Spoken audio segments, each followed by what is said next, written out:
परिचय। गौरव, अम्ल में पानी मिलाते समय सावधान रहो।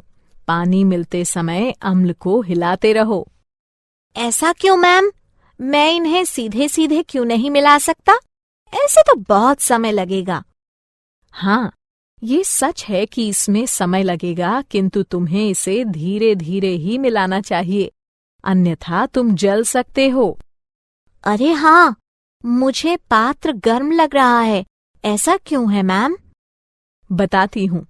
ऐसा अम्ल व क्षारक के मध्य अभिक्रिया के कारण है।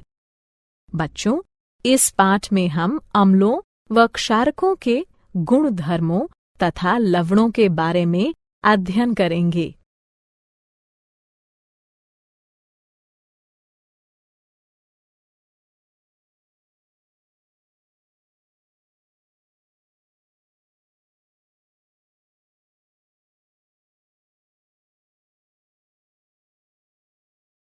उद्देश्य। इस पाठ के अंत में आप निम्न करने में सक्षम हो जाएंगे। अम्लों व क्षारकों के रासायनिक गुण धर्मों की व्याख्या करना। अम्लों व क्षारकों के सामान्य गुण धर्मों को पहचानना। अम्लों व क्षारकों की प्रबलता का वर्णन करना। लवणों की व्याख्या करना।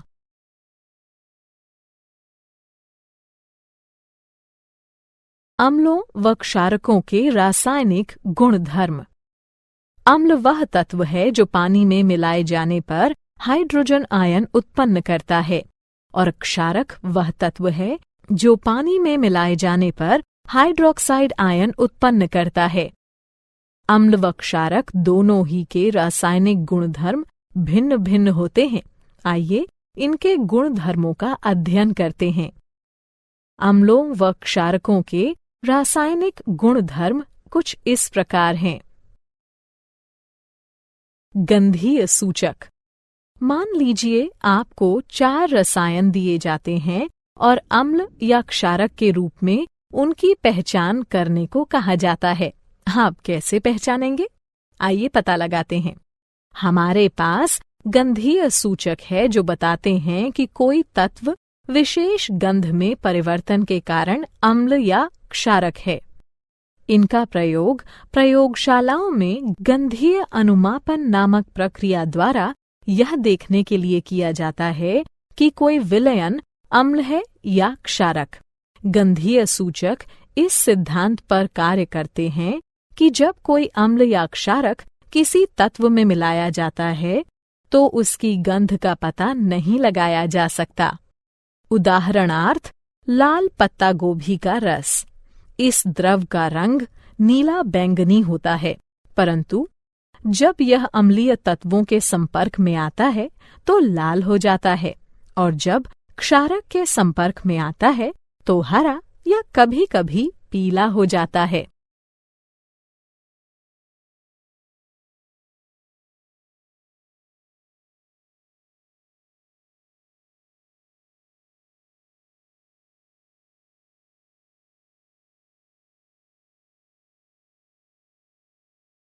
क्या आप जानते हैं, आप जितने भी द्रव देखते हैं उनमें से लगभग प्रत्येक में या तो अम्लीय गुण होते हैं या फिर क्षारीय। जल यानी H2O अम्ल व क्षारक दोनों हो सकता है। इसे कुछ अभिक्रियाओं में अम्ल माना जा सकता है, जबकि अन्य में क्षारक।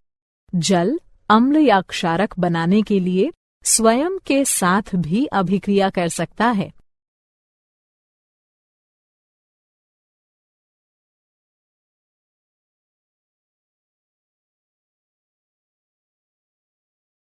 अम्लों व क्षारकों की अभिक्रियाएं। आइए वापस वहीं चलते हैं जहां गौरव को मिक्सिंग बीकर गर्म लगा था। जब अम्ल को क्षारक के साथ मिलाया जाता है तो वह ताप उत्पन्न करता है। इसके कारण मिश्रण आस्फलित होकर बाहर आ सकता है। इससे आप जल सकते हैं। साथ ही अत्यधिक स्थानीय ताप के कारण कांच का पात्र टूट भी सकता है। अतः अम्लों व क्षारकों के साथ कार्य करते समय हमें सावधान रहना चाहिए। आइए अब अम्लों व क्षारकों की धातुओं, धात्विक कार्बोनेटों व धात्विक हाइड्रोजन कार्बोनेटों के साथ परस्पर विभिन्न अभिक्रियाओं पर विचार करते हैं। धातुओं के साथ अभिक्रिया। हाइड्रोजन के ऊपर सभी धातुएं तनु अम्लों के साथ उनके संगत लवण बनाने व हाइड्रोजन को मुक्त करने की प्रतिक्रियाशीलता श्रृंखला में अभिक्रिया करती हैं। पोटेशियम, सोडियम व कैल्शियम जैसी सक्रिय धातुएं भी इसी प्रकार अभिक्रिया करती हैं, किंतु अम्लों के साथ मिलाए जाने पर विस्फोट कर देती हैं। धातु कार्बोनेटों व धातु हाइड्रोजन कार्बोनेटों के साथ अभिक्रिया। अम्ल धातु कार्बोनेटों व धातु हाइड्रोजन कार्बोनेटों के साथ उनके संगत लवण, जल व कार्बन डाइऑक्साइड बनाने के लिए अभिक्रिया करते हैं। परस्पर अभिक्रिया। अम्ल व क्षारक एक दूसरे के रासायनिक विलोम हैं। इनकी परस्पर अभिक्रिया एक दूसरे के प्रभाव को शून्यकृत कर देती है। इसे उदासीनता अभिक्रिया कहते हैं। इस अभिक्रिया में किसी अम्ल को क्षारक के साथ मिलाया जाता है और ऐसा करने से जल का एक अणु तथा विशिष्ट लवण बनता है। धात्विक व अधात्विक ऑक्साइड की अभिक्रियाएं। अब जबकि आप देख चुके हैं कि अम्ल व क्षारक धातुओं व हाइड्रोजन कार्बोनेटों से तथा परस्पर कैसे अभिक्रिया करते हैं, आइए देखते हैं कि अम्ल धात्विक ऑक्साइडों के साथ तथा क्षारक अधात्विक ऑक्साइडों के साथ कैसे अभिक्रिया करते हैं। धात्विक ऑक्साइडों की अम्लों के साथ अभिक्रिया। वे ऑक्साइड जो हाइड्रोक्सिल आयनों को उनके अणुओं से संलग्न करते हैं, क्षारकीय ऑक्साइड कहलाते हैं। ये ऑक्साइड अम्लों के साथ अभिक्रिया करने पर उदासीन हो जाते हैं।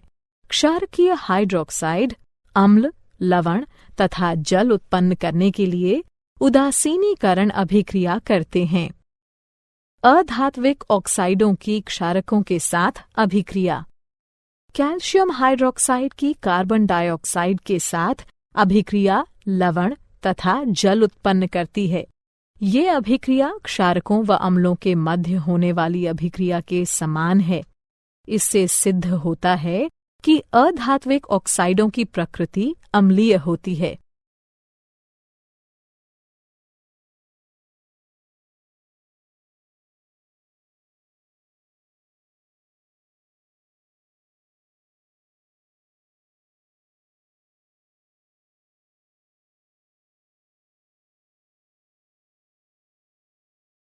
क्या आप जानते हैं, जब अम्ल व क्षारक परस्पर अभिक्रिया करते हैं तो वे जल उत्पन्न करते हैं। अम्ल H+ आयन उत्सर्जित करता है तथा क्षारक OH- आयन के साथ उसका संयोजन करके उसे ग्रहण करता है। यही कारण है कि अम्ल को प्रोटॉन दाता तथा क्षारक को प्रोटॉन स्वीकारक कहा जाता है।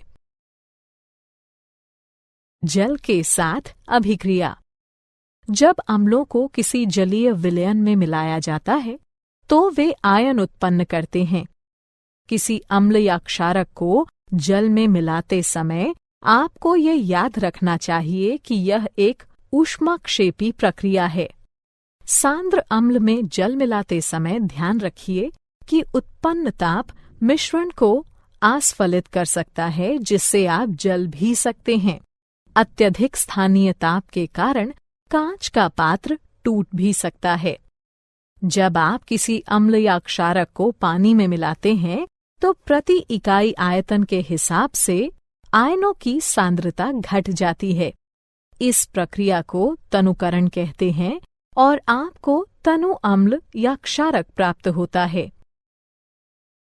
अम्लों व क्षारकों की प्रबलता। किसी विलयन में उपस्थित आयनों की मात्रा जानने के लिए अथवा किसी अम्ल या क्षारक की प्रबलता का पता लगाने के लिए आपको एक सार्वभौमिक सूचक का प्रयोग करना पड़ेगा।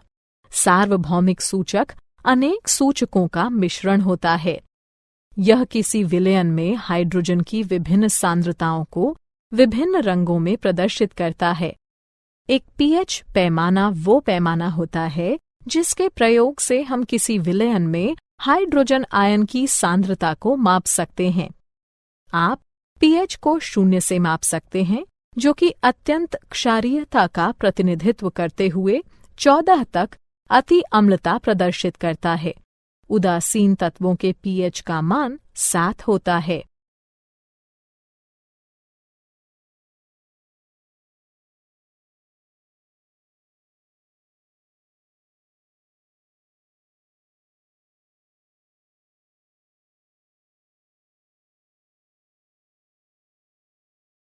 क्या आप जानते हैं?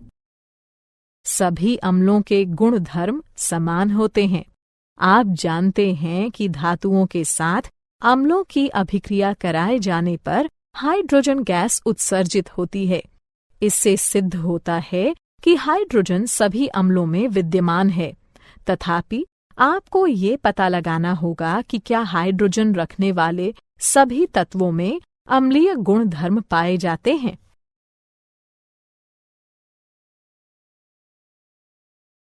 दैनिक जीवन में पीएच का महत्व।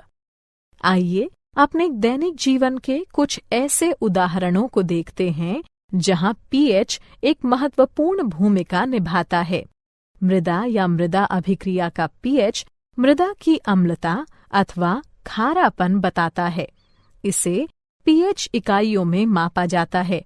इसे हाइड्रोजन आयन सांद्रता के ऋणात्मक लघुगणक के रूप में परिभाषित किया जाता है। मृदा में हाइड्रोजन आयनों की मात्रा में वृद्धि के साथ मृदा का पीएच भी बढ़ जाता है और मृदा की अम्लता में वृद्धि कर देता है। मृदा के पीएच को मृदा की मुख्य चर राशि माना जाता है, क्योंकि यह कई रासायनिक अभिक्रियाओं पर नियंत्रण रखता है। यह पोषक तत्वों के रासायनिक रूपों पर नियंत्रण करके पौधों में पोषक तत्वों की उपलब्धता को विशेष रूप से प्रभावित करता है। पाचन तंत्र में पीएच। हमारा उदर हाइड्रोक्लोरिक अम्ल उत्पन्न करता है, जो कि उदर को हानि पहुंचाए बिना भोजन पचाने में सहायता करता है। जब उदर अत्यधिक अम्ल उत्पन्न करने लगता है तो यह अपच हो जाता है तथा उदर में दर्द व जलन होने लगती है। इस दर्द से छुटकारा पाने का उपाय क्षारकों का प्रयोग है, जिन्हें प्रत्यम्ल कहते हैं, जो कि अतिरिक्त अम्ल को उदासीन कर देते हैं। पीएच परिवर्तन के कारण दंतक्षय। दंतक्षय का कारण है दंतवल्क का संक्षारण। कैल्शियम फॉस्फेट से निर्मित दंतवल्क हमारे शरीर का कठोरतम पदार्थ हैं। यह जल में विलेय नहीं है, किंतु मुख की पीएच का मान 5.5 से कम होने पर यह संक्षारित हो जाता है। हमारे मुख में उपस्थित बैक्टीरिया भोजन के बाद मुख में बची अवशिष्ट शर्करा तथा खाद्य पदार्थों का निम्नीकरण करके अम्ल उत्पन्न करते हैं। इसे रोकने के लिए भोजन के पश्चात हर बार मुंह साफ कीजिए। साथ ही क्षारीय टूथपेस्टों का प्रयोग करने से अतिरिक्त अम्ल उदासीन होता है तथा दंत क्षय रुक जाता है।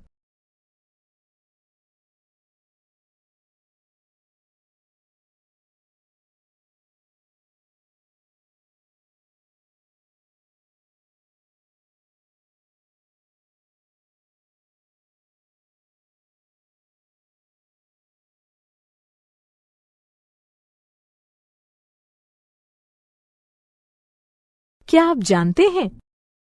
पशु व पौधे आत्मरक्षा में अम्ल उत्सर्जित करते हैं। उदाहरणार्थ मधुमक्खी का डंक, चींटी का डंक या बिच्छू पौधे के कांटे। ये पौधों व पशुओं को प्रकृति द्वारा प्रदत्त आत्मरक्षा यंत्र रचनाएं हैं।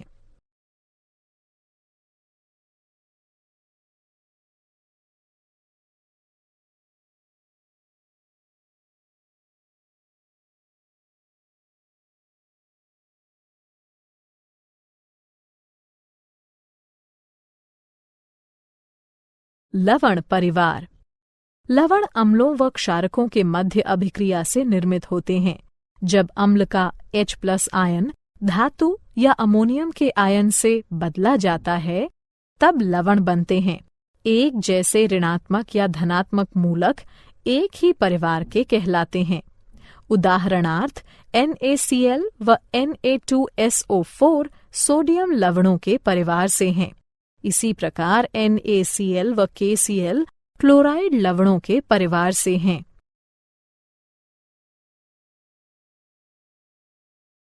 लवणों का pH। यहाँ लवणों का pH दिया गया है। एक प्रबल अम्ल व एक प्रबल क्षारक 7 pH के मान का होता है। एक प्रबल अम्ल व एक दुर्बल क्षारक 7 से कम pH के मान का होता है। एक प्रबल क्षारक व एक दुर्बल अम्ल 7 से अधिक pH के मान का होता है।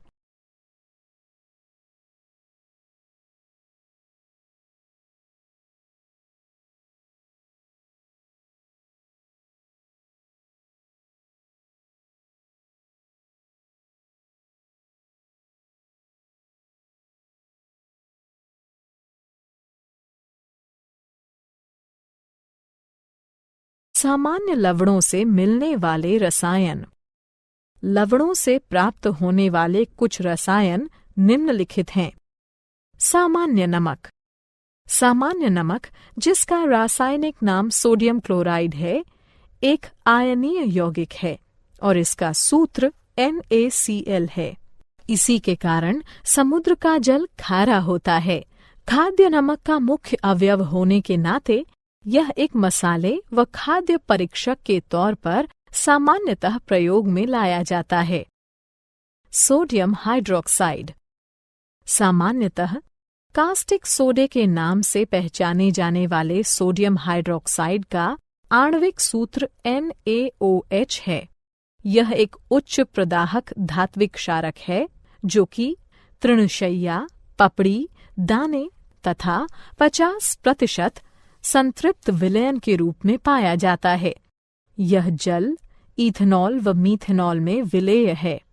इसका प्रयोग एक प्रबल रासायनिक क्षारक के रूप में लुगदी व कागज, कपड़ा, पेयजल, साबुन तथा डिटर्जेंट बनाने में तथा एक ड्रेन क्लीनर के रूप में किया जाता है। विरंजक चूर्ण। विरंजक चूर्ण, जिसका रासायनिक नाम कैल्शियम हाइपोक्लोराइट तथा सूत्र CaClO2 है, एक रासायनिक यौगिक है। मुख्य रूप से इसका प्रयोग जल शोधन हेतु तथा एक विरंजन कारक के रूप में किया जाता है। यह एक सापेक्षिक रूप से स्थिर रसायन है और इसमें सोडियम हाइपोक्लोराइट की अपेक्षा क्लोरीन अधिक पाई जाती है। खावन सोडा। खावन सोडा के नाम से प्रसिद्ध सोडियम बाइकार्बोनेट तथा सोडियम हाइड्रोजन कार्बोनेट एक रासायनिक यौगिक है जिसका NaHCO3 है। यह एक श्वेत ठोस है जो कि क्रिस्टलीय है, किंतु एक महीन चूर्ण जैसा दिखाई देता है। इसका स्वाद अल्का नमकीन अल्कलाइन होता है। धावन सोडा। धावन सोडा या सोडा भस्म के नाम से प्रसिद्ध सोडियम कार्बोनेट, जिसका रासायनिक सूत्र Na2CO3 है, एक सोडियम लवण है। इसे वाटर सॉफ्टनर के तौर में प्रयोग में लाए जाने के कारण घर घर जाना जाता है। यह विभिन्न पौधों की भस्म से निष्कर्षित किया जा सकता है। यह लवण व चूना पत्थर से बड़ी मात्रा में संश्लेषण द्वारा प्राप्त किया जाता है। क्या आप जानते हैं? क्रिस्टलीकरण का जल वो जल है जो क्रिस्टलों में पाया जाता है। यह क्रिस्टलीय गुणधर्मों के संभरण में आवश्यक है, किंतु पर्याप्त ऊष्मा द्वारा हटाए जाने में समर्थ है। यह किसी दिए गए तापमान पर निश्चित लवणों द्वारा छोड़े गए जल का कुल भार होता है।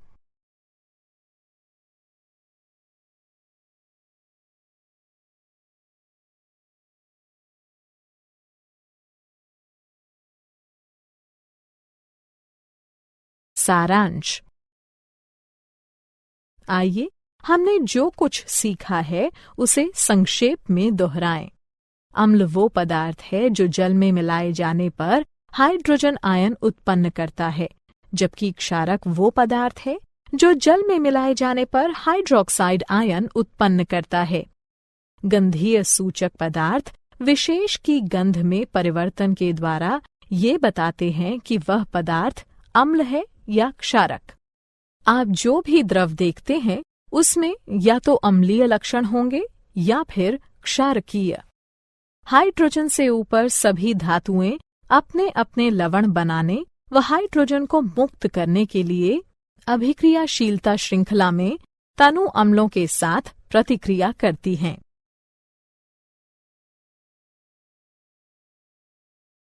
अम्ल कार्बोनेटों व हाइड्रोजन कार्बोनेटों के साथ उनके लवण, जल व कार्बन डाइऑक्साइड बनाने के लिए प्रतिक्रिया करते हैं।